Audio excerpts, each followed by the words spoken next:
Bonsoir bien-aimés dans les Seigneurs et bienvenue encore une fois dans votre émission Jeunesse Lève-toi. Veuillez nous excuser pour ces quelques minutes de retard que nous avons eu et cela ne nous empêche pas de continuer notre émission, de nous connecter. Et ceux-là qui étaient déjà là depuis 21h pile, veuillez nous excuser. Que Dieu vous bénisse. Amen. Pour votre fidélité. Exactement. Bonsoir.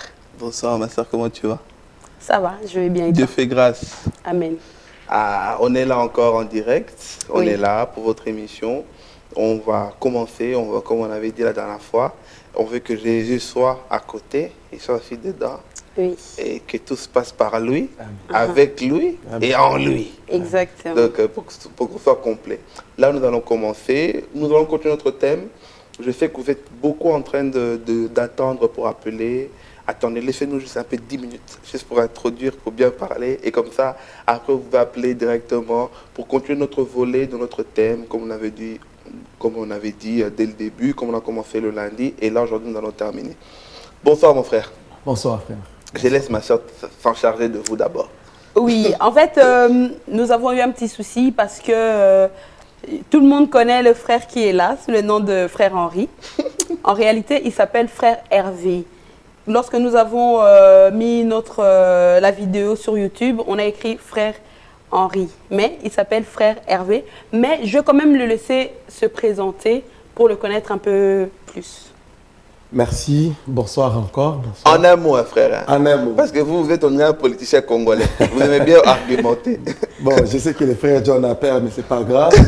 Je m'appelle le frère Hervé Lebo. Voilà, en un mot, comme le frère John a voulu que ça soit en un mot. Mais moi, je continue de vous appeler frère Henri, ça sonne bien. Oui. Et ça vous Vous va savez, très bien. quand on vous baptise, quand on vous donne un nom, c'est quelque chose qu'il faut accepter. Amen. Parce que chaque nom apporte un plus. Amen. Henri a amené la relation. Amen. Et Hervé est en train de continuer. Et ça a mené la foi en Jésus. Amen. Amen. Bon, maintenant nous allons commencer notre thème parce que Oui. l'autre fois on avait développé quelque chose. On veut commencer par là. Amen. Nous allons d'abord commencer sur cette nouvelle citation qui est rentrée un peu en nous les chrétiens aujourd'hui. Même quand on veut tuer quelque chose, même tuer une mouche, Dieu m'a dit je vais tuer cette mouche. Oui. Même quand, Oh Seigneur. ou peut-être j'ai vu ma soeur, cette soeur elle m'a plu. En fait en soi elle m'a plu. Mais pour que j'arrive à atteindre la soeur, je dois me cacher sur la vocation de Dieu m'a dit. Dieu m'a dit ma soeur tu es destinée. Pourquoi aujourd'hui on se cache à travers ça? Le plus grand problème de se cacher derrière Dieu, je crois lundi, quand on était en train de parler, j'ai dit, c'est parce que les chrétiens n'ont pas d'abord le respect vis-à-vis de Dieu. Je disais que moi, je ne peux pas mentir au nom de mon Père, à combien plus forte raison mentir au nom de Dieu. Les chrétiens qui refusent d'être responsables de leurs actes, ils préfèrent que ce soit Dieu qui prenne ses fardeaux à leur place. Tu veux pécher, tu veux prendre une décision de toi-même, mais comme tu sais que personne ne va te comprendre, personne ne va t'appuyer dans ça, tu t'accordes sur le nom Dieu m'a dit. Et j'ai expliqué l'autre fois pour dire, deux fois les gens qui disent le Dieu m'a dit, deux fois. J'ai insisté parce que ça m'a aussi créé un peu de soucis. Il y a des gens qui ont posé des questions là-dessus. Comment tu peux dire que Dieu ne nous parle pas, ainsi de suite. Donc, c'est pour dire qu'il y a cette différence-là que je suis en train de dire entre Dieu m'a dit et l'Esprit de Dieu m'a dit. Je veux cette nuance-là. Il n'y a pas une différence. Comme la sœur Anaël avait posé une question lundi, mais on n'avait pas vite répondu en disant Répondez. entre l'Esprit de Dieu et Dieu, est-ce qu'ils ne sont pas un? Est-ce qu'il y a une différence? Mais on l'avait un peu loupé. Dieu et son esprit est égal à un. Mais quand Dieu travaille avec son esprit, c'est l'Esprit de Dieu qui est au service, qui t'aide à faire des choses. Quand quelqu'un est rempli du Saint-Esprit, même un fou peut être rempli du Saint-Esprit. Dieu peut utiliser un fou pour te donner un message. Il a juste utilisé ces moyens-là pour que tu ne sois pas perdu. Tu peux voir quelqu'un qui vient de faire, qui vient de s'accoupler avec une sœur ou un frère. Mais il vient à l'église, il est en train vraiment, vous sentez la puissance, vous sentez ceci. À ce moment-là, ses frères s'est disposé en fait. La Bible dit, la chair est faible, mais l'esprit est disposé. C'est-à-dire que quand tu te disposes dans la prière, à ce moment-là, l'esprit peut te toucher. Il y a des gens qui ne sont pas en permanence avec le Saint-Esprit. Mais le Saint-Esprit ne vient que ayez et puis écueilli. Et Quand quelqu'un dit Dieu m'a dit, c'est-à-dire que c'est quelqu'un qui dialogue avec Dieu. C'est quelqu'un qui a l'intimité avec Dieu. C'est quelqu'un qui a l'accès direct avec Dieu. C'est-à-dire, on peut même se permettre de dire que c'est la bouche autorisée de Dieu. C'est l'ainsi dit l'Éternel. Et alors que l'ainsi dit l'Éternel a été plus utilisé dans l'Ancien Testament. Même quand les prophètes disaient, ils disaient ainsi dit l'Éternel, c'est-à-dire la bouche de Dieu. Mais dans la Nouvelle Alliance, nous voyons les hommes de Dieu ont utilisé l'Esprit de Dieu. Même Jésus, quand il a voulu commencer le service, il a dit l'Esprit de Dieu est sur moi. Car il m'a oint pour annoncer. C'est-à-dire l'Esprit de Dieu, c'est comme quelque chose qui nous permet de travailler. Mais quand quelqu'un dit il parle avec Dieu, c'est-à-dire il a l'intimité directe. Et comme je disais la fois passée, Dieu ne ment pas. Et si quelqu'un dit j'ai vu une belle sœur, elle est trop jolie, elle est trop belle, je vais quand même aller la dire, Dieu m'a dit. Et là, ça devient très sérieux, ça devient tout un problème. Dieu ne peut pas commencer à te dire à toi, bon, mon fils, ma fille, va là-bas, va draguer ces frères-là ou va draguer cette sœur-là. Mais maintenant, prenons le cas que on ne sait peut-être pas parler. Si on ne peut pas dire que Dieu m'a dit directement, c'est-il alors permis de dire le Saint-Esprit m'a dit que tu es la femme de ma vie? Vous savez, je resterai toujours dans la lignée pour dire que je ne veux pas que je sois celui qui donne la permission. Mais je vais être celui qui est en train de dire à quelqu'un d'être conscient de ce qu'il est en train de faire. L'Esprit de Dieu, vous savez, des fois nous banalisons l'Esprit de Dieu, nous banalisons Dieu en beaucoup de choses. C'est-à-dire que, c'est comme je peux peut-être dire, donc Dieu, avec tout ce que Dieu a à faire dans l'humanité, il laisse quand même tout ce qu'il a à faire justement pour te dire qu'il va draguer tel saint. C'est-à-dire que dans tout ce que, dans la grandeur de Dieu, tout ce que Dieu voit, c'est seulement venir te dire, bon, va dire à la sœur Anaël que c'est la femme de ta vie. Le problème n'est pas que l'Esprit de Dieu doit te dire que c'est la femme de ta vie. Parce que la femme de ta vie, ce n'est pas une conviction de l'Esprit. Nous avons vu les gens être mariés par la prophétie. La prophétie est sortie, tout le monde a été témoin. Mais après quelques temps, ce mariage-là n'a pas évolué. Est-ce que c'est Dieu qui a dit? Est-ce que c'est l'Esprit de Dieu qui a dit? Et dans ce cas-là, c'était quoi? Mais, vous savez, permets-moi de répondre à cette question en disant, il y a beaucoup de gens qui ont eu la renommée, il y a beaucoup de gens qui ont eu la renommée derrière le nom de Jésus. Il y a beaucoup de gens qui ont été connus, qui sont connus aujourd'hui derrière le nom de Jésus. Il suffit juste que tu puisses, c'est comme je peux venir ici à l'émission, j'ai dit, Sœur Anaël, Dieu m'a dit que tu es la femme de ma vie. Je vais peut-être en train de mentir, mais je vais peut-être troubler sa conscience et sa foi. Parce qu'elle va se dire, je ne peux pas désobéir à Dieu. Mais moi, je sais que je suis en train de mentir.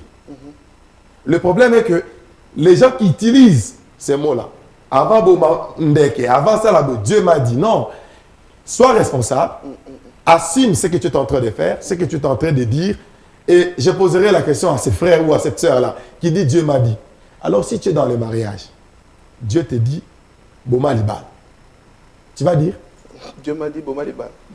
Tu pourras le dire? C'est grave ça. Nous avons un bien-aimé en ligne. Bonsoir bien-aimé. Oui, bonsoir. Oui, est-ce que vous pouvez juste vous présenter et puis poser votre question s'il vous plaît? Oui, je suis la sœur Shannon Kendi. Je téléphone parce que j'ai 3 questions à poser au frère Hervé. D'accord, on vous écoute. Ma première question est de savoir quelle différence entre l'erreur et un défaut, l'amour sans vérité ou la vérité sans l'amour. Ça, c'est la première question. D'accord.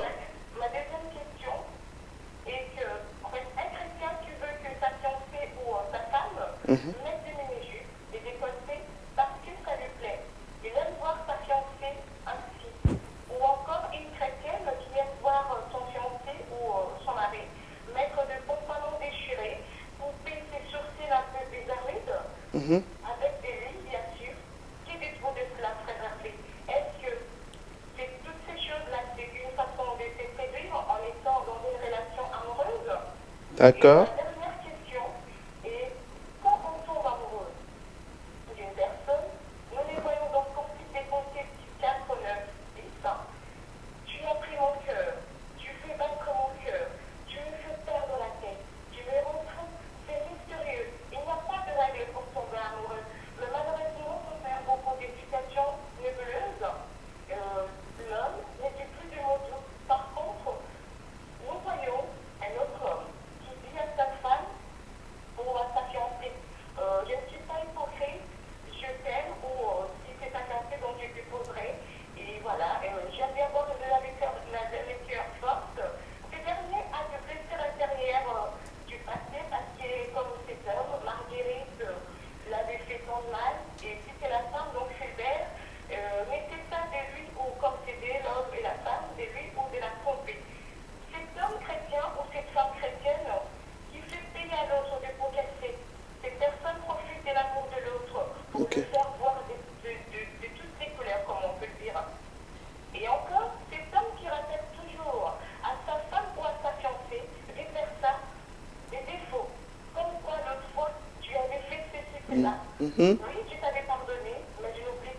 D'accord. Même si l'autre fait des efforts, et beaucoup d'amitiés, même en priant pour son partenaire, vice-versa, pour qu'il puisse avoir en fait une symbiose, mais il n'y a rien qui ne va. Il n'y a pas de changement. Par contre, la situation devient plus catastrophique qu'avant. J'aimerais bien savoir ma question. Est-ce que cette relation amoureuse aura pas de l'avenir? Va-t-elle s'éteindre? Va-t-elle vivre? Ou il faut totalement tout arrêter? Merci infiniment. Merci beaucoup. Que Dieu vous bénisse, ma soeur, pour vos questions. Waouh. Je Waouh. crois que ce sont des questions vraiment... Très précis, très pertinentes. Mais on n'est pas obligé de répondre dans l'ordre, mais de répondre à toutes les questions. Dans toutes questions. Moi, surtout les deux dernières, hein, elles m'ont Je percuté. commence par la dernière qu'elle a dit. Une relation où l'homme ou la femme rappelle toujours à son partenaire les défauts. Ou les Hier, blessures. tu m'avais fait ci. Hier, tu m'avais fait ça. Ou bien parce que je suis sortie avec un certain Henri qui m'a fait souffrir. Et aujourd'hui, je suis avec Pierre.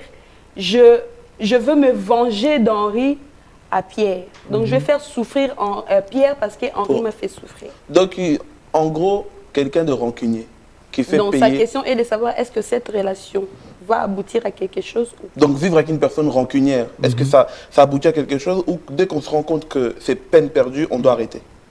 Je vais essayer par l'aide de Dieu de répondre à notre sœur. D'abord, merci à toutes ces trois questions. Dieu va donner l'intelligence pour que nous essayions de répondre. À la première que vous avez commencé, ces genres de relations, vous savez, je suppose que cette relation, on parle toujours des chrétiens. Oui. Oui. Alors, si c'est des chrétiens, un chrétien qui ne sait pas pardonner et qui ne sait pas oublier, c'est un chrétien qui n'a jamais compris la prière de Matthieu 6. Vous savez, nous lisons la Bible superficielle. La Bible dit, notre Père qui es aux cieux, que ton nom soit sanctifié. Et ça continue pour dire, pardonne-nous nos offenses. Comme nous faisons quoi? Nous pardonnons à ceux qui nous C'est-à-dire que offensent. si tu es chrétien, que tu ne sais pas pardonner, ne pense pas que quand tu viendras aussi demander pardon à Dieu, Dieu te pardonnera. Et le pardon, c'est quoi? Le pardon, c'est le fruit de l'amour débordé, en fait. C'est ça, le pardon. Le pardon, ce n'est pas le fait de dire « je reconnais, je demande pardon ». C'est lui qui accepte de te pardonner, c'est au-delà de l'amour qu'il a au-delà de toi, qui déborde, qui dit « j'oublie ». Combien de fois, nous, on n'a pas péché auprès de Dieu? Combien de fois, on n'a pas fait du mal à Dieu? Combien de fois, on n'a pas fait des bêtises aujourd'hui, on revient, on se répand? Combien de fois? Mais qu'est-ce qui fait que Dieu continue toujours à nous aimer? C'est comme la Bible dit dans Jean 3, 16, car dit « attends t'aimer ». Le monde. C'est-à-dire, l'amour, c'est l'acte du pardon. S'il n'y a pas de pardon dans une relation, il n'y a pas l'amour. Ça ne sert à rien de se projeter dans le futur pour dire ça va aboutir ou pas. Non. Même nous avons comme modèle notre Dieu. Quand il pardonne, il nous oublie. Il ne compte pas de ce qu'on a fait. Mais si toi, chrétien, tu ne sais pas pardonner, ça ne sert à rien d'évoluer. Parce qu'un jour, tu finiras peut-être pas seulement par me faire payer ce que je t'ai fait, peut-être que par me faire amener peut-être à la mort un jour. La moindre des choses, c'est pour dire un chrétien qui ne sait pas pardonner dans une relation, ça ne sert à rien de se projeter, de se dire ça va peut-être aller, ça va peut-être aboutir. Ça ne sert à rien. Dans une relation où on ne se pardonne pas, où on est rancunier, un jour, on peut se tuer. Ça, d'abord, dans cette réponse-là. Et l'autre question? L'autre question, elle a posé tellement de questions. Oui, c'était un peu l'autre long. question, Si vous vous si rappelez, j'ai une bonne vous avez une mémoire, très belle mémoire. la première question, elle avait dit, elle voulait savoir sur le défaut et les erreurs. La différence. La différence entre les deux. Vous savez, quand quelqu'un vient dans la vie humaine, quand on est avec le défaut naturel. Exemple, je suis né, j'ai un problème à l'œil. C'est un défaut. Je ne veux pas changer mon défaut. Je reste avec. Quand tu croises quelqu'un dans une relation qui a un défaut, c'est un problème de le changer. C'est vraiment un problème pour le changer. Parce que tu ne peux rien faire, c'est sa nature. C'est comme vous avez un pasteur qui est de nature méchant. Il est de nature colérique. C'est sa nature. Comme on peut dire, à la place des défauts, on peut dire ça, c'est sa nature. Asiligara Pamba. Lui, il est toujours comme ça. Même s'il n'est pas content de quelque chose, il est comme ça. Mais les erreurs, ça se soigne. Les erreurs, c'est comme une maladie. Tu es jeune, tu as commis peut-être des bêtises dans le passé. Ce sont les erreurs. Tu peux le soigner. Tu peux dire, j'ai commis des erreurs il y a 5 ans, il y a 10 ans, il y a 20 ans, je ne veux plus les commettre. Les erreurs, ça se soigne. Mais un défaut ne se soigne pas. C'est comme un arbre, quand il est en train de pousser, c'est quand il est encore petit qu'il faut les redresser. Quand il pousse, qu'il est déjà parti de l'autre côté, c'est fini, quoi. Donc ça, c'est un défaut. Ça, c'est un défaut. Et c'est quoi l'erreur? L'erreur, c'est comme j'ai dit que tu peux commettre aujourd'hui. C'est comme aujourd'hui, je peux venir. Il y a peut-être 10 ans, j'avais connu, peut-être, j'avais mon ex, que peut-être on a eu un enfant, mais on n'est plus ensemble. Donc, en Je gros... peux réparer ça. Voilà, je Donc, peux réparer. Donc, Non, l'erreur est réparable. L'erreur est réparable, mais le défaut n'est pas réparable. C'est ça la différence. Mais jamais. maintenant, Non, non, les défauts, on ne répare pas. maintenant l'autre La question, troisième c'était question. de savoir un homme Qui permet... qui veut que sa femme Voilà. porte des mini-jupes, Oui, ça, décolletées. c'était une ou question bien intéressante une aussi. femme qui veut que son partenaire porte des pantalons déchirés et des sourcils coupés un peu de façon... Ou je qu'il ne sais fasse comment. des crêtes, Oui. tout ça. Là. Vous savez, la Bible dit ne vous conformez pas au... Au C'est siècle que présent. présent. Vous savez, nous, on a toujours du mal. On est superficiel dans les choses de Dieu. Mais Dieu aime toujours que nous soyons dans la profondeur. Quand tu restes superficiel, tu ne comprendras jamais la vie chrétienne. La vie chrétienne n'est pas aller à l'église. La vie chrétienne n'est pas seulement l'effet de mettre à genoux et de prier. La vie chrétienne n'est pas seulement l'effet de méditer la Bible. La vie chrétienne, c'est toute une discipline. C'est un refus de beaucoup de choses. C'est ça la vie chrétienne. Si quelqu'un ne sait pas refuser beaucoup de choses, on ne peut pas l'appeler chrétien. La Bible dit pour la première fois qu'on a appelé les chrétiens, c'est parce qu'on a remarqué en eux les comportements de Christ. C'est-à-dire qu'ils ont refusé leur propre comportement. Moi, je me pose la question. Quelqu'un qui veut exposer sa femme, comme à toutes les femmes du monde, elle n'a jamais aimé sa femme. Parce qu'il veut que sa femme ne soit pas un privé, mais soit la femme de tout le monde.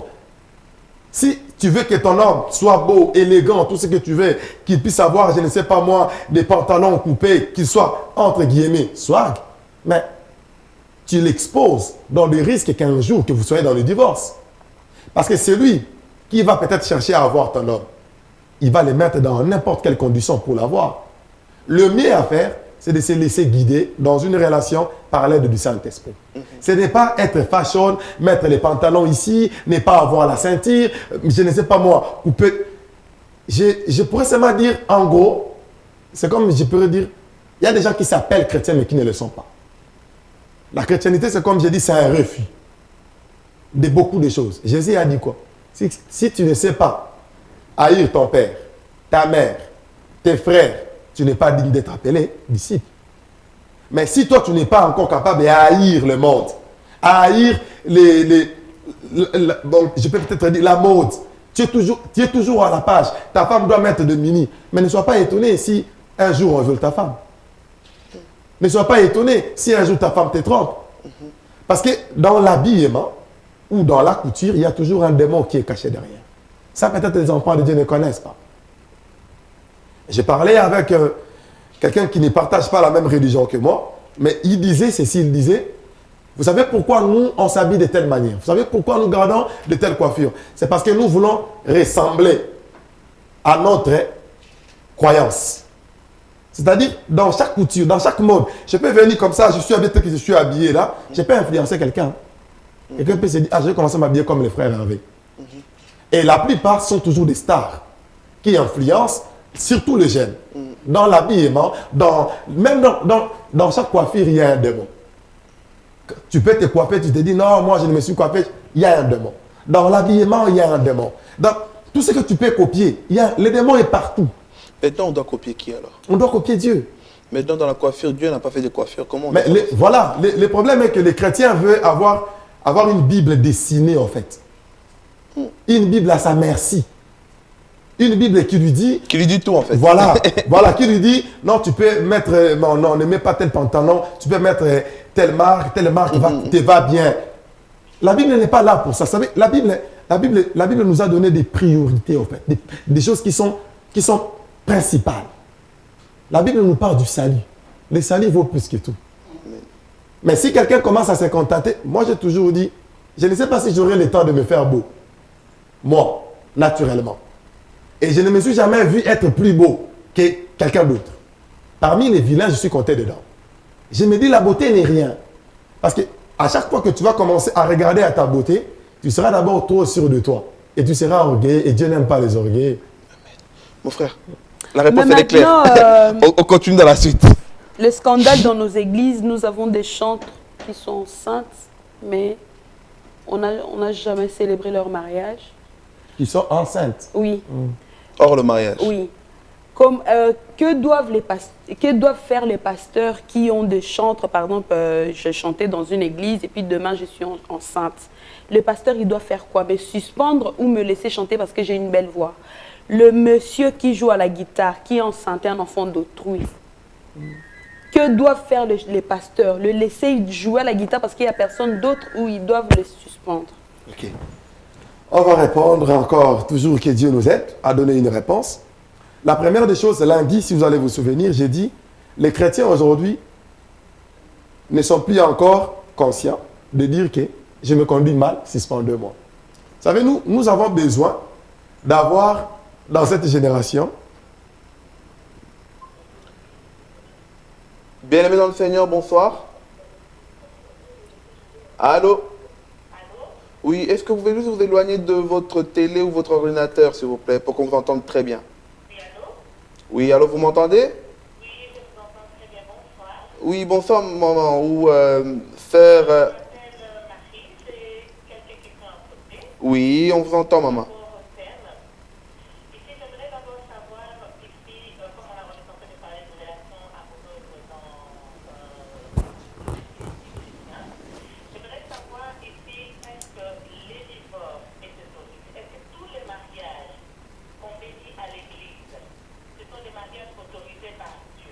Parce que la parole de Dieu me dit dans Matthieu 19 à partir de verset 6, il dit ceci, que l'homme donc ne sépare pas ce que Dieu a joint. Si Dieu dit que l'homme ne sépare pas ce que Dieu a joint, donc il y a des choses que Dieu n'a pas unies. exact. Deuxième question, j'aimerais aussi savoir, est-ce que le fiançailles officiel dans une famille, c'est déjà un mariage? Parce que la Bible me parle ici que Marie était fiancée. Dans la même parole de Dieu, on me parle que Marie, la mère de Jésus, était fiancée. La Bible décrit Joseph comme son époux et décrit aussi Marie comme la femme de Joseph. Je voudrais savoir si le fiançailles est déjà un mariage lorsque les parents sont d'accord. Troisième question, c'est, il a parlé de l'habillement, la mode. On nous parle de l'habillement, les coiffures et tout. Mais vous nous parlez de l'habillement, de la mode, mais ce sont vous, les serviteurs de Dieu, qui portent des griffes, qui portent de noms, qui se disent être bien habillés, c'est de porter des habits qui coûtent trop cher, des habits qui portent des noms. Maintenant, que vous faites la différence entre ces habits que vous portez de noms et les habits classiques, des habits classiques, pour qu'on sache un peu qui est adepte, qui ne veut pas. Si vous pouvez me répondre par cette question-là, merci.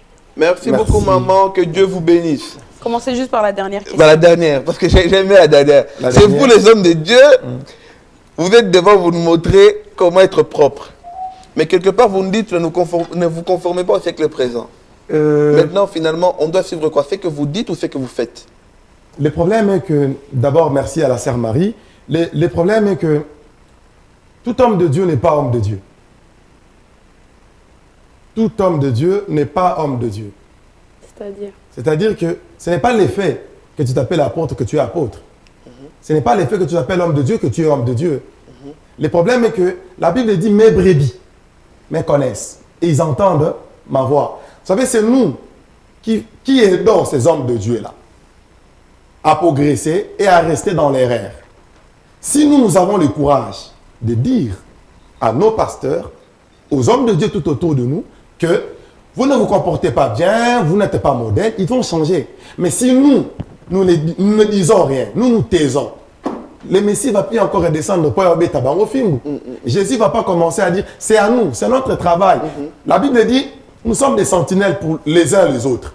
Si je te vois, le frère John, que tu prêches des choses qui ne cadrent pas avec toi, je viens, je te dis, ah frère John, tu nous avais dit ceci, mais par rapport à ce que toi tu fais, ça ne cadre pas. Pour dire juste à la sœur Marie, à sa dernière question, pour dire que ce n'est pas parce qu'un homme de Dieu s'habille de sa tête aux pieds, je ne sais pas moi, donc, il met de marque tout le jour, il est flash, et que c'est là qu'il dit que toute l'église doit s'habiller en flash. Parce que ce qui est très, très capital, ce n'est pas l'habillement en fait.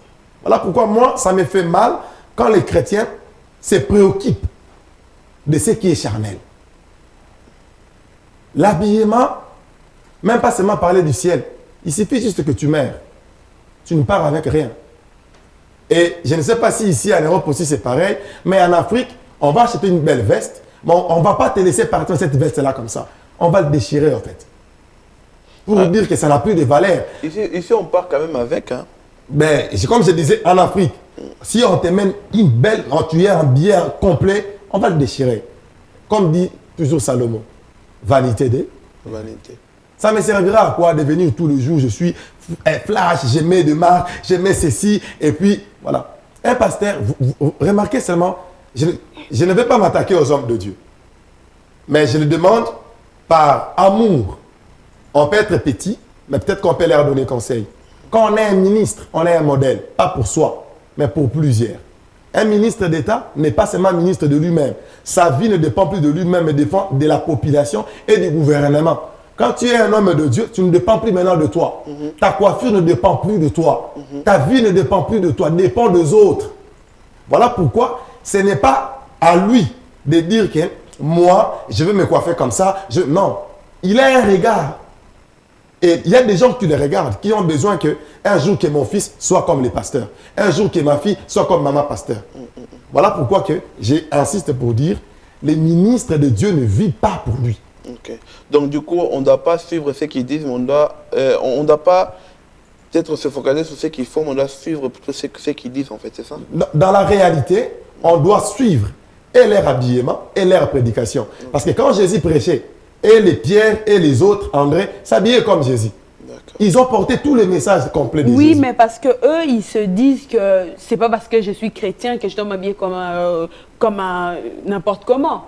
Ce ne sont pas toujours ceux-là qui sont non chrétiens qui doivent flasher, mais nous, c'est le contraire. Le problème, c'est quoi là, sœur Anaëlle? Le problème est que ces pasteurs ou cet homme de Dieu pensent que la bénédiction, c'est bien s'habiller. C'est ça le problème. Ils pensent que s'il ne s'habille pas bien, on va le voir que c'est un pasteur pauvre. Mais les païens aussi, ils pensent qu'être chrétien, c'est la pauvreté. Mais c'est ça ce que j'ai dit, que dans la définition de choses, c'est quand un enseignant explique mal la leçon, il ne doit pas être étonné que son auditoire échoue. Mais si tu nous as amené un message pour nous dire que la bénédiction, c'est le matériel, ne sois pas étonné qu'un païen puisse nous dire que vous ne la matin parce que vous n'avez rien. Mais vous nous avez mal enseigné au départ. Moi, j'aime bien quand vous donnez, on appelle ça comme un punchline. Quand vous donnez ça, il faut s'arrêter là pour que le peuple s'arrête là. Maintenant, l'autre question, c'était tous les mariages célébrés dans les églises, est-il autorisé par Dieu? Vous savez, c'est très difficile d'entrer dans la pensée de Dieu. Mais Dieu marche avec le temps. Dieu n'est pas quelqu'un qui marche et puis du coup ça se... Non, Dieu c'est quelqu'un de temps.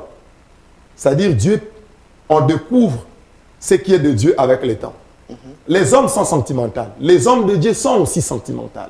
Ils peuvent voir telle situation, telle relation, bon, vit telle condition. Bon, ils sont restés pendant longtemps dans... Bon, on va les unir. L'organisation des hommes de Dieu. Et pour dire, pour embellir, pour que ça ne puisse pas faire sale. Comme disait la sœur Anaëlle dans sa question que je vais tirer, mais je vais répondre après. Les guitaristes et la chanteuse dans la chorale, bon, le pasteur dit, bon, comme ils ont déjà consommé, ils ont déjà fait ceci, on va seulement les bénir. La question à se poser, c'est vraiment dangereux. Pourquoi? On ne sait pas si ces mariages est la volonté de Dieu. Et ce sont parmi les mariages qui ramènent toujours les dégâts à l'église. Parce que ça ne dure pas. Ça a été,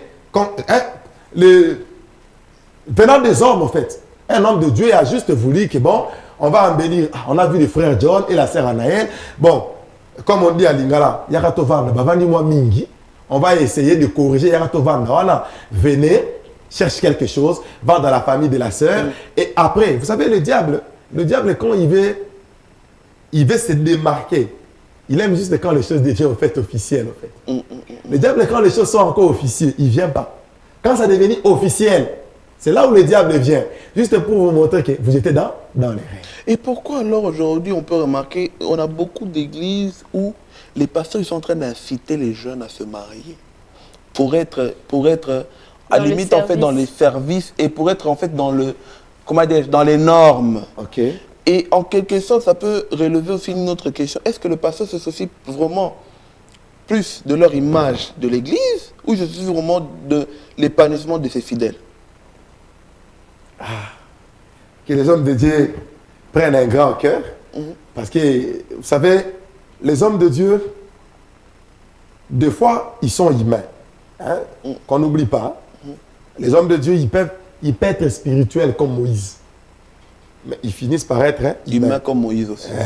Comme Moïse, il était tellement spirituel à un moment donné, il s'est fâché. Parce qu'il est humain.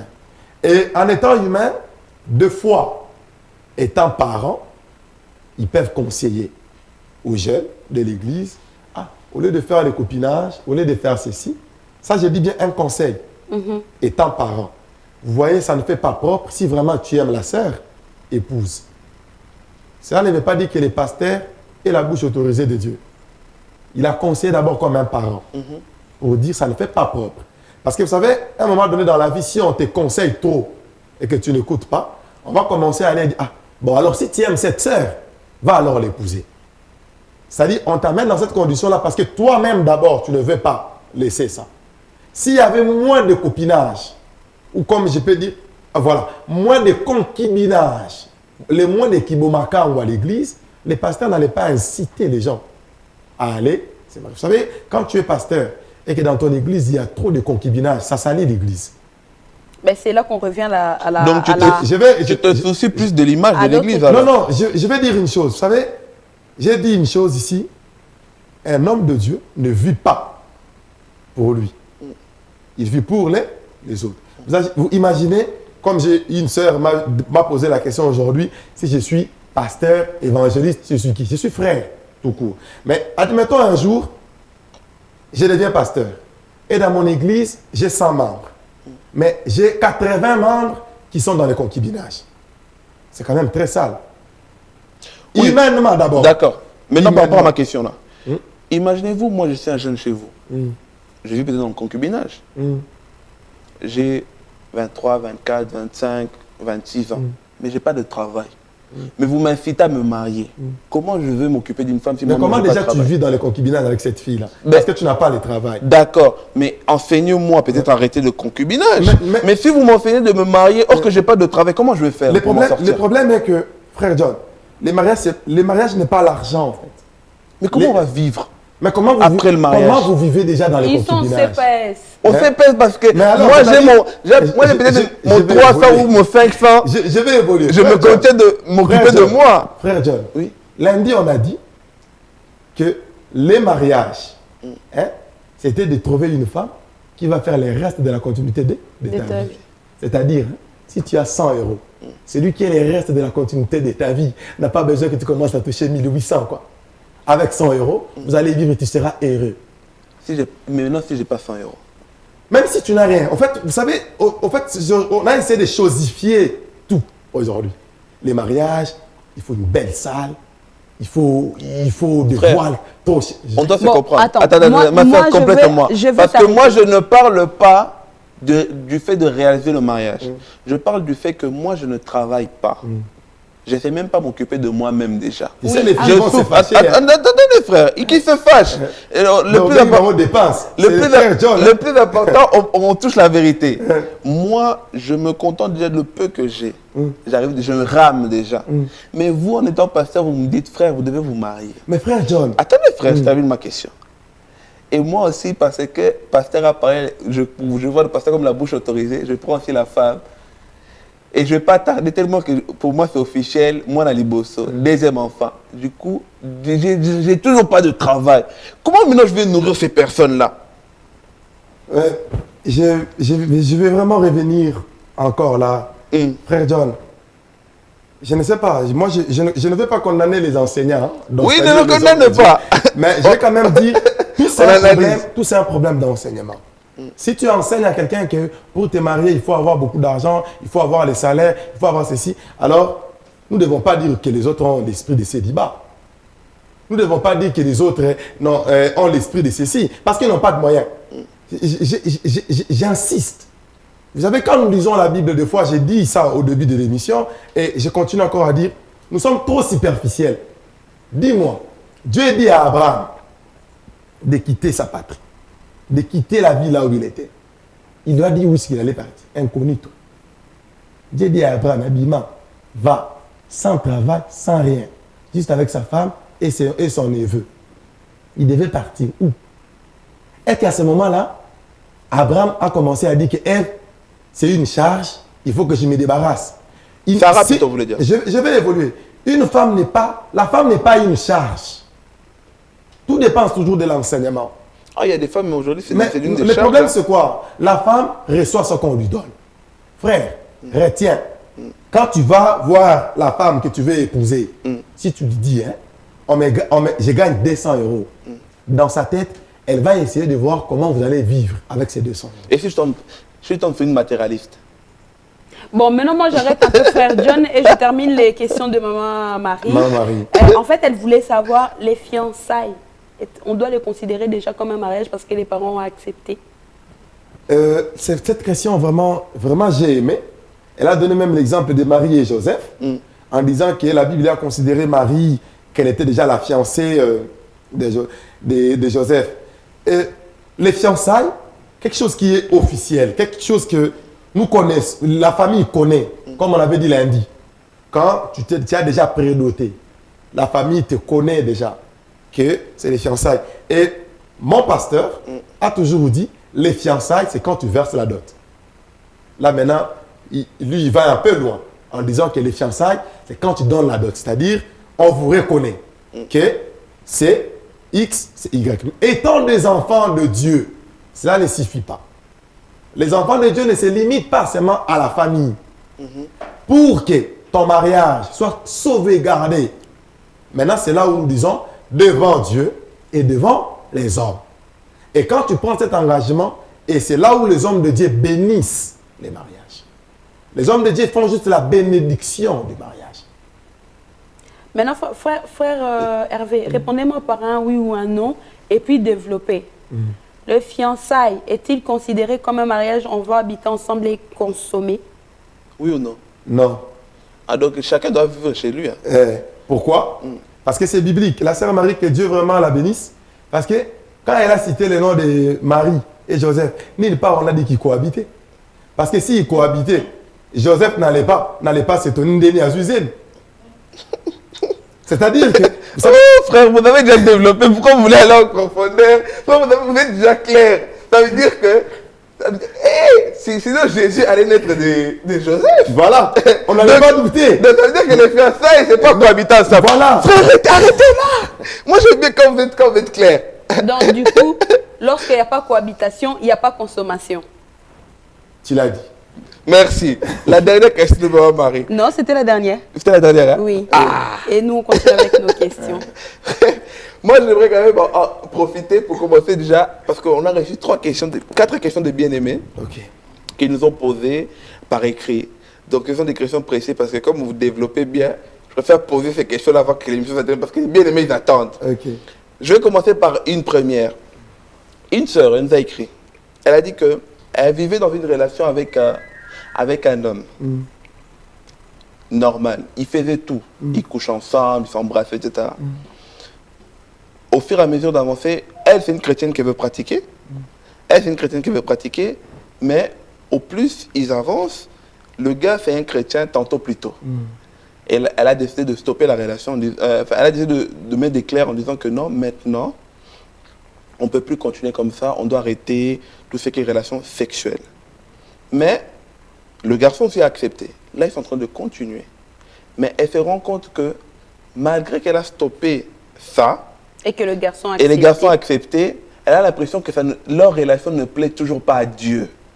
Maintenant, elle se demande qu'est-ce qu'elle doit faire ou qu'est-ce qu'elle doit dire, parce qu'en fait, elle en soi, déjà, dans sa tête, elle veut déjà stopper tout court la relation. En fait, elle veut stopper, se repentir elle-même et puis continuer sa vie. Maintenant, elle se demande qu'est-ce qu'elle doit faire, quelles sont les paroles qu'elle doit utiliser pour rompre, pour que ça ne soit pas blessant vers l'homme. Vous savez, je vais répondre à la sœur, mais je ne serai pas long à cette réponse, à sa question. Et je vais juste dire à la sœur, il y a ce que Dieu a mis en l'homme, qui est Dieu lui-même, c'est la conscience. Quand la conscience se travaille, c'est Dieu. Si tu n'as plus de conscience, tu n'as plus Dieu. Voilà pourquoi la conscience est même chez les païens. Donc Dieu est partout. Quand même un païen tue, il a la conscience qui lui interpelle, qu'il a tué. Et quand cette conscience n'y est plus, c'est le diable qui habite. Du moment où ta conscience te dit d'arrêter, il faut arrêter. Tu veux encore que quelqu'un te dise que l'ange descend du ciel. Mais elle ne sait pas comment je arrêter. vais évoluer. Hein. Je vais dire à cette sœur que son salut vaut plus que le bougard qui est en face de lui. Son salut vaut plus que le plaisir que ce garçon lui a donné. Son salut vaut plus que tout. Voilà pourquoi Paul, j'aime l'apôtre Paul, il dit, j'ai regardé, c'est-à-dire il a regardé, il a dit, j'ai vu de belles filles, j'ai vu de belles tailles, mais j'ai regardé ce qui m'attendait comme couronne, et j'ai vu ça comme de la poussière devant mes yeux. Pour le salut, tu peux même prendre une décision où personne ne te comprend. Tu dis, moi j'arrête. Je n'ai pas besoin que ça puisse te faire mal ou pas. Oui, mais frère Hervé, le frère, il a quand même accepté d'arrêter les relations sexuelles. Mais non, mais les problèmes...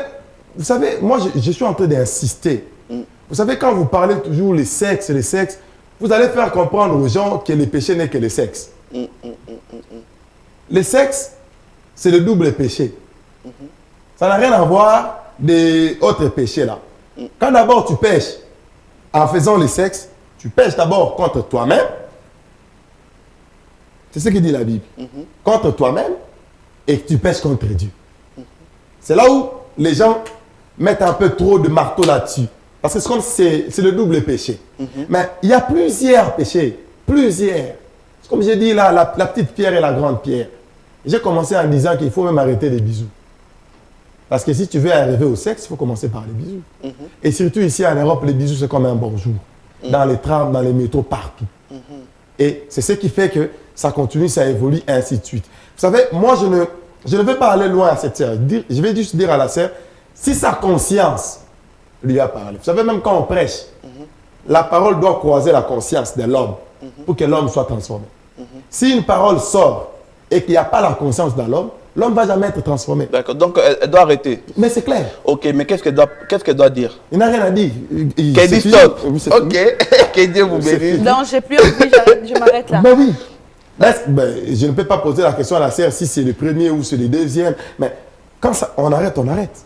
D'accord. Peut-être que ça serait sa première expérience. Que Dieu le bénisse. Nous avons un bien-aimé en ligne. Bonsoir, bien-aimé. Bonsoir. Oui, est-ce que vous pouvez juste vous présenter et puis poser votre question, s'il vous plaît? Oui, je m'appelle Clémentine. D'accord. On vous écoute, sœur Clémentine. Ma question que j'ai à poser, c'était pour savoir est-ce que le frère peut nous expliquer est-ce qu'il reconnaît la dot comme le mariage ou est-ce qu'il faut absolument se présenter devant le pasteur? Et ce n'est qu'à ce moment-là que c'est le mariage. est reconnu officiellement marié. Ok. Merci beaucoup, que Dieu vous bénisse. Vous avez entendu la question? Non, pas tellement. Elle a dit, est-ce que La dot est-elle reconnue comme un mariage ou le mariage est seulement reconnu quand on est béni par les pasteurs devant l'église? Voilà, d'abord, le mariage, c'est la dot. D'accord, donc ça veut dire que quand on est doté, on est On est déjà marié. marié, devant Dieu aussi. Il faut pas me prêter le mot, frère. Parce que non, Attends. moi je vais dire ce que moi. Parce que moi Comme ça, je serai responsable. Moi je veux que sœur elle comprenne. J'ai dit d'abord que la dot, c'est le mariage. Ok. Mais c'est pas tout. La dot, c'est le mariage. Vous savez, la Bible, j'aime la Bible. La Bible, il y a tout dans la Bible. C'est-à-dire, il y a bon, frère. Je vais aller. Frère, attendez, frère. S'il vous plaît, frère. J'ai un enfant. Est-ce que je suis dans le péché ou pas? Réponds-moi juste ça. Bon, là, c'est encore autre chose. Mais frère, réponds-moi oui ou je pas. Je vais répondre. J'ai d'abord dit, la dot, c'est pas tout. Mais si quand tu dotes, étant chrétien, c'est pas tout. Vous savez, je disais tout à l'heure, la Bible nous donne toutes les réponses que nous avons besoin. La Bible dit, dans la foi, il faut augmenter l'intelligence. Ici en Europe, tu peux doter 10 000 euros à une fille. Si tu n'es pas marié civilement, on ne vous reconnaît pas comme des mariés. Ça, c'est déjà l'organisation du monde. Tu peux aller donner 20 000 euros de la dot. Mais si les bourgmestres de votre commune n'avaient jamais signé pour dire nous vous reconnaissons comme mariés et femmes, le jour où vous voulez divorcer, ils disent ce sont des cohabitants. Ils peuvent se séparer à l'amiable. C'est-à-dire qu'il n'y a pas de protection. À quel moment le mariage d'un chrétien est protégé? J'ai dit, c'est quand ce chrétien-là est présenté à l'église. Quand le mariage est présenté à l'église, ça devient autre chose. Parce que là, on a engagé Dieu. Tu as utilisé le mot protégé. Oui. Donc, le mariage est protégé lorsqu'on va à l'église. Oui. Prenons le cas alors que on vient, on fait la dot et tout. Les pasteurs, ils viennent à la maison, là où je suis, bénissent aussi. et ils me bénissent. Ça suffit ou il faut seulement que je porte la robe Non, blanche? là c'est très, très, très... En tout cas, que Dieu te bénisse, ma sœur. Les mariages n'est pas la robe. Attendez, on va connaître cette question, mais on répond juste à une autre question. Bonsoir, bien-aimé. Bonsoir, Oui, est-ce que vous pouvez juste vous présenter puis poser votre question, s'il vous plaît? je suis la sœur Agnès. D'accord, on vous écoute, Je maman. n'ai pas vraiment de questions, mais j'ai appelé pour dire déjà un grand merci au frère Hervé, je pense, Oui. et lui dire que voilà, j'ai suivi l'émission depuis lundi, et là je suis en train de regarder en direct, et je voulais dire que Dieu le bénisse abondamment, parce que vraiment il est en train de parler, et c'est pour sauver une vie, enfin je crois comme il avait dit lundi au début de l'émission, et qu'il est en train de dire des vérités qui nous concernent les jeunes, et voilà, je voulais juste l'encourager de rester sur ses doigts, et que Dieu puisse encore le bénir abondamment, quoi. Voilà. Merci beaucoup. Que Dieu vous bénisse abondamment, ma soeur.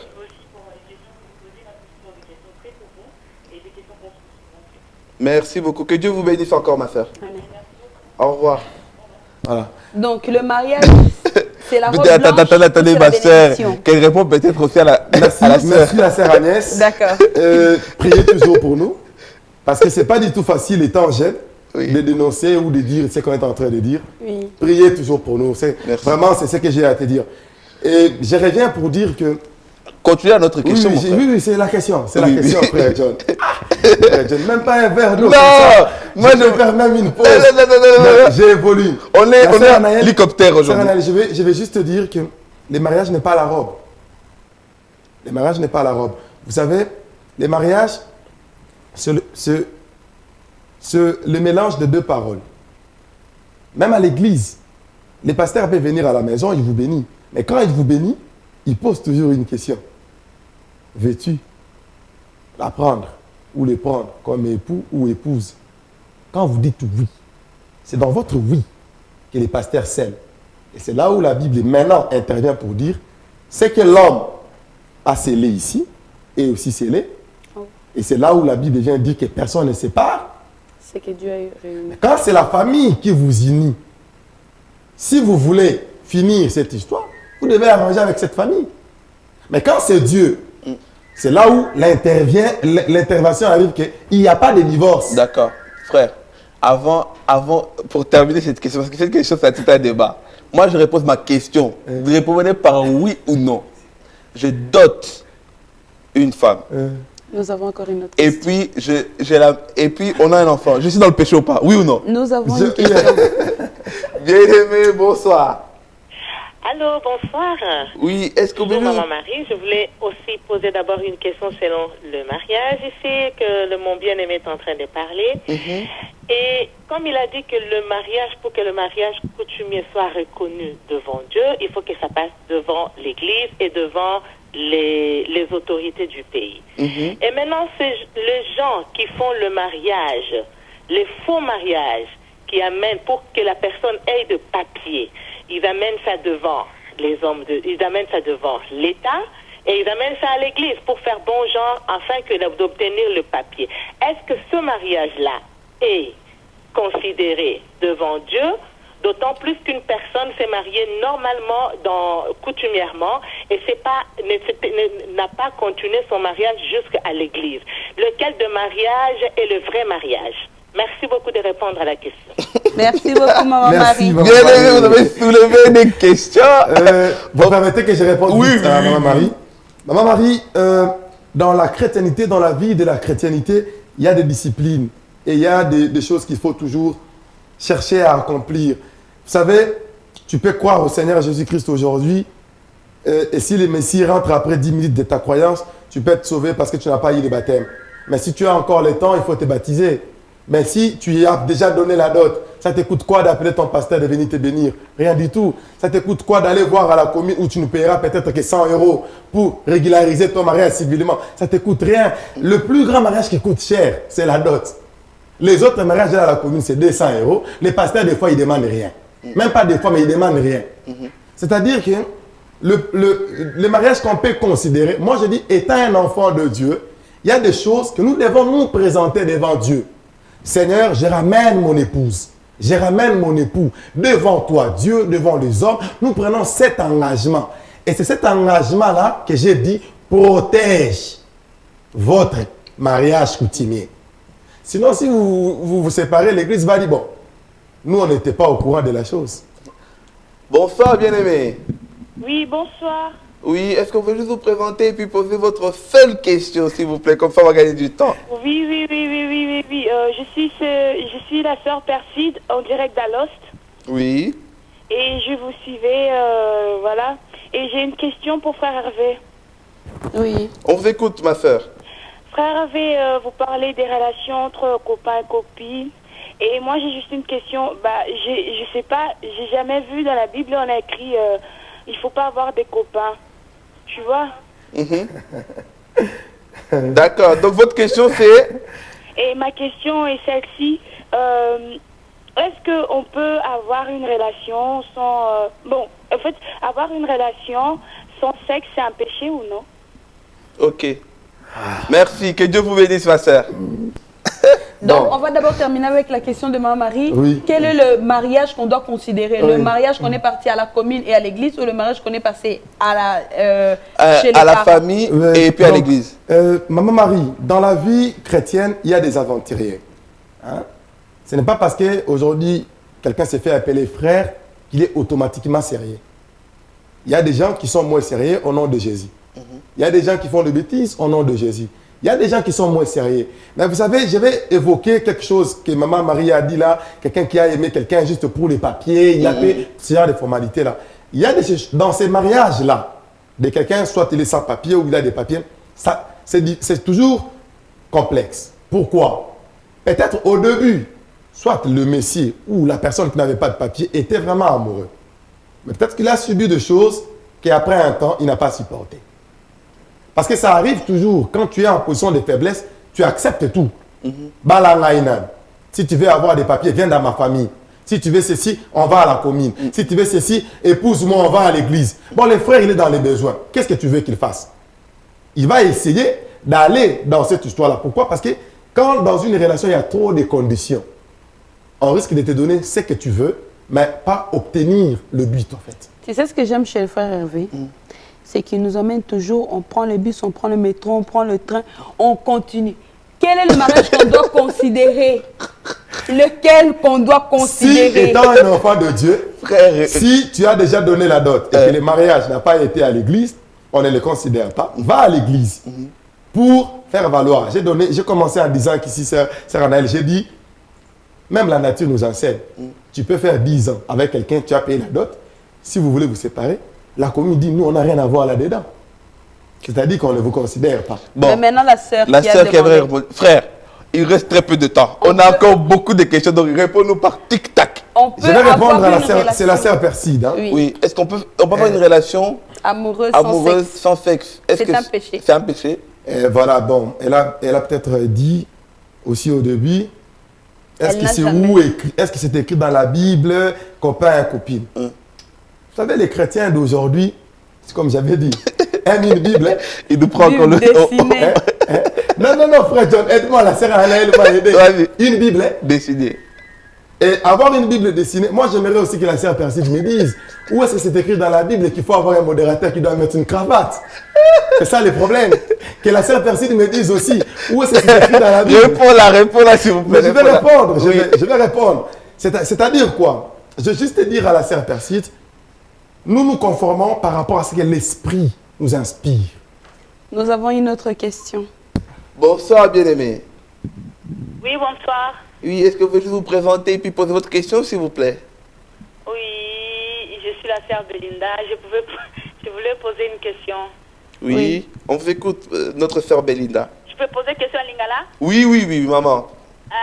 problème te nangana tout na kaka frère a kokopesa conseil ou bien a kokoyebisa biso ndenge ezopase lelo na baeglise tozomona bafrère omona frère aza na 5 fiancés akokanga bafiancé ata 5 ayebi ke oyo fiancé oyo nazane kaka natanda après l'autre nazana ye kaka mpona natala ye nanu oyo wana naza na ye mpona yeba ye nanu soki mpenza na okende na ye na libala ou pas eloko nini akoloba na biso wana concernant bafrère parce que ezopase mingi na bamangomba na biso. Deuxième question eza akoki koexplike biso na ndenge alobi ke non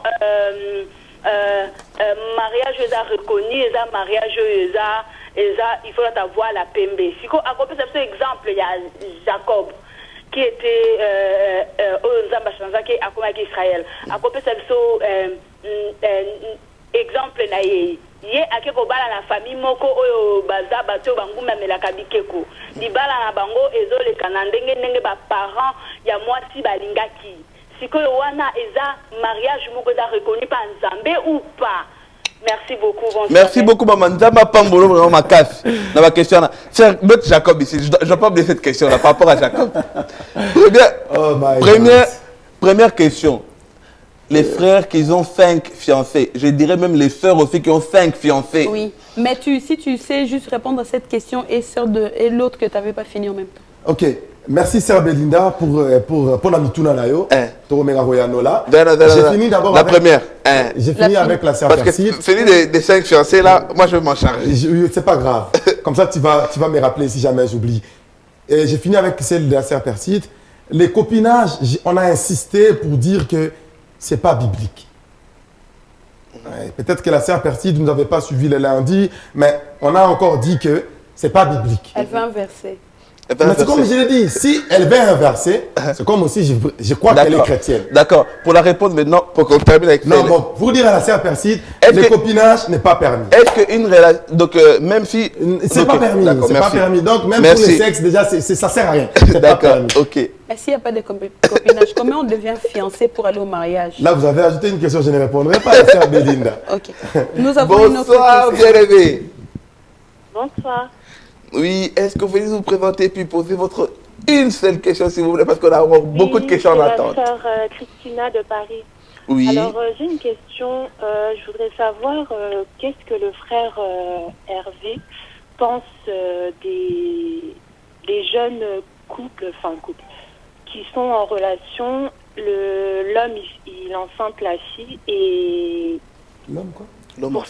Pour sauver les apparences, ils vont se marier alors que ça fait même pas 2 mois qu'ils sont ensemble, mais juste pour sauver les apparences, l'homme il va marier la fille.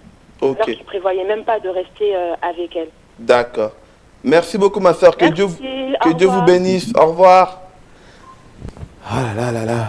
On a des questions intéressantes aujourd'hui. Notre public, vraiment, que Dieu vous bénisse abondamment. Donc le frère qui a plusieurs fiancés à l'église. Voilà. Et la soeur qui a plusieurs fiancés à l'église.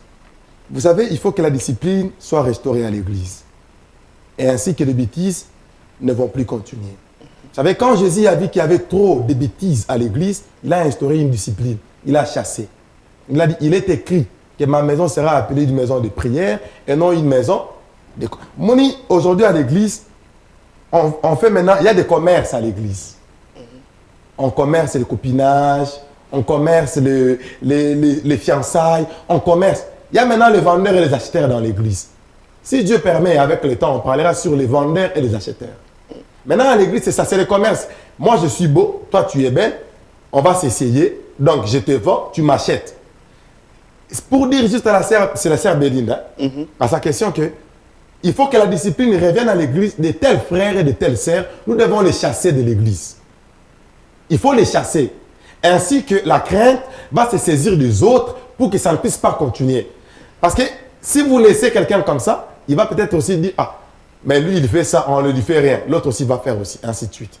De telles personnes, mettez-les à l'écart. Ok. Et pour l'histoire de Jacob... La deuxième question, je réponds à sa question.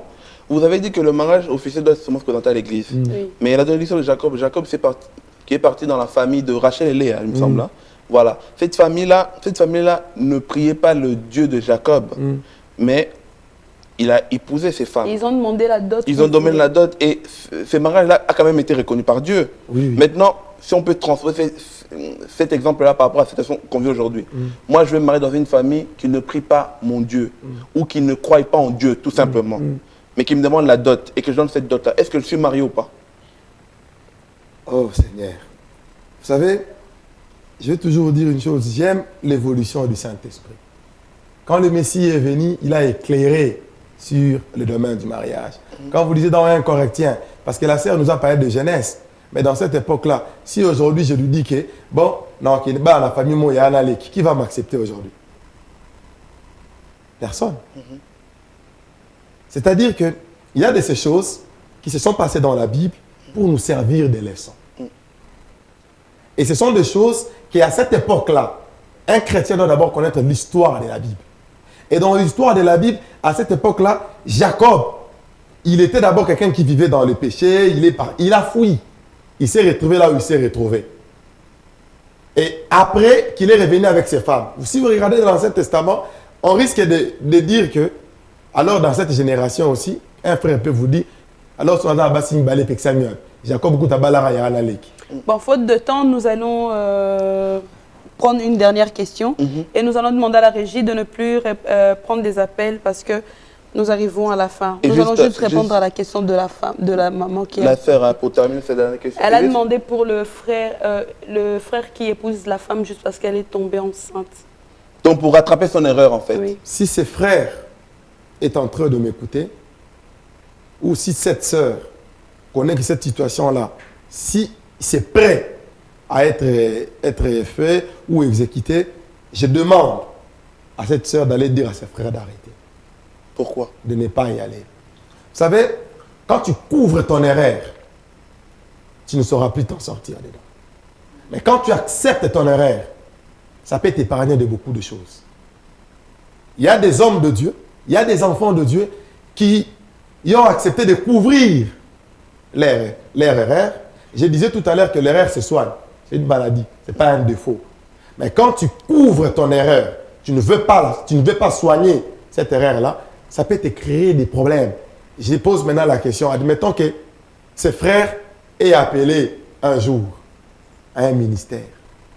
Ce frère est appelé à aller loin. Mais l'accident qui est arrivé, le frère n'a pas voulu peut-être assumer. Ça allait peut-être se limiter un jour que j'ai eu un enfant, sans peut-être prédoter ou doter. Mais le fait qu'il a fait ça, ça lie beaucoup de choses de sa vie, qui n'arrivera pas à se détacher dans le futur. C'est-à-dire qu'il est dans une relation où il s'est marié. Et s'il est chrétien, pour sortir de cette relation-là, ça sera très compliqué. Personne ne pourra comprendre qu'il a couvrir rien. C'est juste pour dire, si ce bien-aimé n'a pas encore fait cet acte-là, il peut dire juste à la sœur, c'est l'erreur qui est arrivée. Si dans le futur, Dieu va permettre, tant mieux, mais pour l'instant, c'est arrivé qu'on se limite là. Et s'il l'a déjà fait. Et s'il l'a déjà fait. C'est comme j'ai dit, c'est dangereux. Vraiment dangereux. Je parle en connaissance de cause. C'est vraiment dangereux. Bien-aimé dans le Seigneur, la régie n'arrête pas. La régie n'arrête pas. Mais on est à court du temps. Ne vous inquiétez pas. Ça, c'est des sujets où on veut vraiment tenir. On sait que vous avez la soif. On reviendra encore. Vous avez beaucoup de... Non. Oui, on reviendra encore pour la troisième fois. Ne vous inquiétez pas, on est en train de... On va juste prendre un dernier appel. Et on vous signale, ceux qui nous suivez, on va arrêter l'émission parce qu'il est temps. C'est la dernière question que nous recevons aujourd'hui. Bonsoir, bien-aimé. Oui, allô, bonsoir. Oui, est-ce que vous pouvez juste vous présenter puis poser votre question, s'il vous plaît? Oui, je me présente, je m'appelle Naomi Kassongo et j'aurais une petite question pour le frère Hervé. Oui.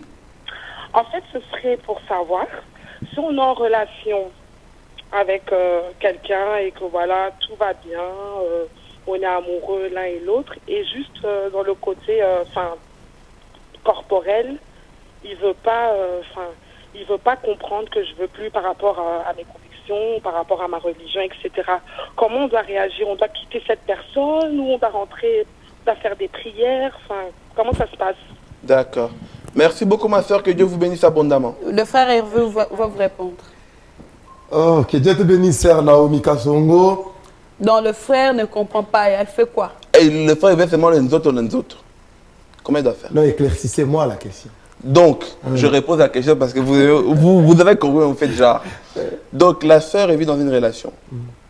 Peut-être que ce n'est pas son cas, peut-être elle a juste posé la question, mais je prends comme exemple. La sœur vit dans une relation où elle est chrétienne, mais elle veut continuer dans cette relation, mais le frère, mais elle ne veut pas vivre dans le sexe. Mais le frère ne comprend pas que pour le frère, leur relation, le sexe est indispensable. Mais elle veut stopper ça. Qu'est-ce qu'elle doit faire? Est-ce qu'elle doit arrêter la relation pour ça ou elle doit prier pour que Dieu change le frère? Jeûner 100 jours. Ah, les chrétiens. Il y a une chose qu'il faut savoir, que le sexe. En bref. Hein. En bref, c'est en bref. Il me reste 3 minutes. Même si vous... Bon, je vais répondre dans quelques secondes. Il y a des choses qui sont innées, qu'on ne prie pas pour que ça parte. Hein? Le désir sexuel est inné. On n'impose pas la main pour que ça parte. On se discipline pour que cela n'arrive pas. Voilà pourquoi la Bible a dit, hein, fouiller l'impudicité. Et le bail te résister. Parce que même si tu as l'onction commun, on va te trouver au nom de Jésus, au nom de Jésus. Au nom de Jésus. Au nom de Jésus. C'est-à-dire, il y a de ces choses où il faut fuir. Oui. C'est pour dire juste à la sœur que tu peux entrer 100 jours. Tu entres, tu gênes pendant 100 jours pour que Dieu va enlever quoi? Que le désir quitte ton corps ou c'est inné. C'est comme si tu demandais à Dieu, n'a côté le sambo, ça va nous pour sa main. Mais non, ce sont des choses naturelles que Dieu a créées. Elle doit faire quoi? Ce qu'elle doit faire, si les frères, comme lui ne peut pas, c'est indispensable sans le sexe, mais elle n'a qu'à s'abstenir. Elle n'a qu'à dire, frère, je vois que tu n'as pas la même vision que moi. Je ne sais pas pourquoi les sœurs ou les frères ont peur de se dire l'un et l'autre que Totika. C'est mon propre cœur. Ça va me coûter quoi? Je m'en calme. C'est pas grave. On n'est pas venu détruire les couples d'autres ici. Dans ce qui fait Aline a été moi, si sur bon, c'est sur le Karalinga au français. Si tu vois que le frère, le bien-aimé, ne comprend pas, si tu lui parles, tu lui fais un testo, peut-être dans le testo, tu savais, les filles sont courageuses, il peut te dire des choses incroyables en te faisant un testo. Fais-lui un testo, tout ce que tu as, je ne veux plus de ceci, oublie, tu peux écrire tout ce que tu as écrit. Ça va te parler peut-être face à face au Bangamouan Bata. Tu vas sauver ton âme. On va s'arrêter là. Que Dieu vous bénisse abondamment. Ceux que vous n'avez pas pu poser vos questions, ne vous inquiétez pas. On a vraiment décidé que cette période-là, on va essayer d'entamer beaucoup de thèmes conjugaux, beaucoup de thèmes conjugaux. Donc, on est en train de le préparer, ne vous inquiétez pas, dans les semaines à venir. Ceux que vous avez posé vos questions, vous avez envoyé, vous n'avez pas reçu vos questions aujourd'hui, ne vous inquiétez pas, on a gardé vos questions. On est en train de le préparer pour préparer aussi une autre émission par rapport à toutes ces relations conjugaux et on posera vos questions. Donc, vous pouvez toujours nous écrire vos questions. Cette période-là, c'est vraiment les périodes. On a compris que non, le peuple de Dieu a besoin de ça, a besoin de ces réponses-là. Donc, on va vraiment prendre le temps de voir comment s'organiser pour ramener encore des hommes de Dieu ou ramener encore le frère. On va s'organiser, ne vous inquiétez pas. Il y aura des personnes qui vont venir répondre à vos questions. Que Dieu vous bénisse abondamment. Vous avez été nombreux à nous appeler. Tous ceux que nous avons appelés, ou peut-être ceux qui nous ont appelés, il y avait l'interférence où il était occupé. On sait sur tout ça, ne vous inquiétez pas. Écrivez-nous sur Facebook, sur notre page Facebook qui est juste écrit en bas, RTFJ Jeunesse Lève-toi. Écrivez-nous vos questions, on va prendre en compte, on va enregistrer et lors de nos prochaines émissions, par rapport à ces problèmes conjugaux qu'on est en train de vivre, que ce soit nous les jeunes, que ce soit la jeunesse, que ce soit les fiançailles, par rapport aux choix conjugaux, etc., on va poser ces questions-là. Et je crois que nous avons terminé. Exact. Frère, que Dieu vous bénisse abondamment. Amen. Amen. Qui vous bénisse aussi à vous. Notre futur député du Congo. Amen. Que Dieu vous bénisse abondamment, peuple de Dieu. Restez bénis, comme on a dit. Que Jésus soit à côté. Amen. Que Jésus soit en vous. Que votre vie soit avec Jésus.